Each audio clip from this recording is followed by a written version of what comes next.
評判，有方同學，在座各位，大家好啊！我方重申，國家英雄應該係由人民嚟決定㗎，取決於佢對國家整體做咗啲乜嘢，要以人民嘅利益為大前提。我方認為人民應該要有知情權。我方同美國市民一樣，冇反對針對性嘅監聽，但係絕對唔係全民監聽。其實斯諾登除咗為美國人民帶嚟利益之外，亦都為美國政府帶嚟咗革命性嘅改革。呢一位29歲嘅年輕人正氣堂堂咁企出嚟維護自由民主，維護美國嘅憲法原則同埋立國之本。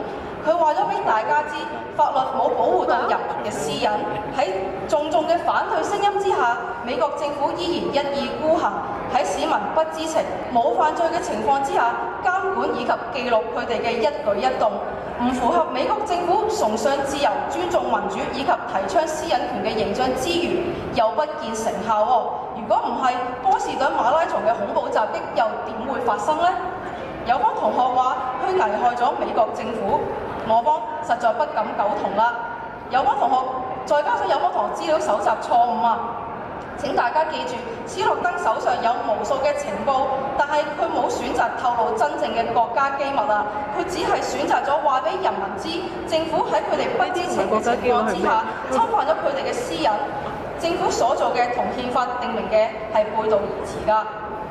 我哋見到斯諾登將呢件事情曝光之後，人民上街示威，令政府更加了解人民嘅意願，更加清楚佢哋想要啲乜嘢。呢件事俾咗個機會美國政府去修補漏洞，去重新評估一個政策。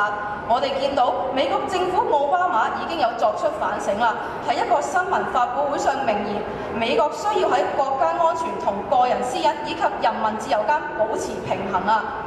佢喺今年嘅1月17日宣布咗改革情報監聽計劃嘅5大措施，主要包括加強情報搜集嘅透明度，終止向電訊公司獲取通話記錄，保持民眾嘅知情權以及維護國民嘅私隱，建立新機制等等啊！一個國家嘅責任係應該以提升人民嘅利益為大前提㗎。一個國家嘅法例係應該要保障人民嘅人權、自由、私隱同埋知情權。美國行歪咗，人民得到嘅只係假民主。所以斯諾登企出嚟阻止政府變本加厲，甚至賠上咗自己美好同埋富裕嘅生活同埋前途。而佢亦都係無悔無怨㗎，為嘅都係美國政府，為嘅都係美國人民，絕對係國家英雄。所以今日嘅辯題必須要被正啦，多謝。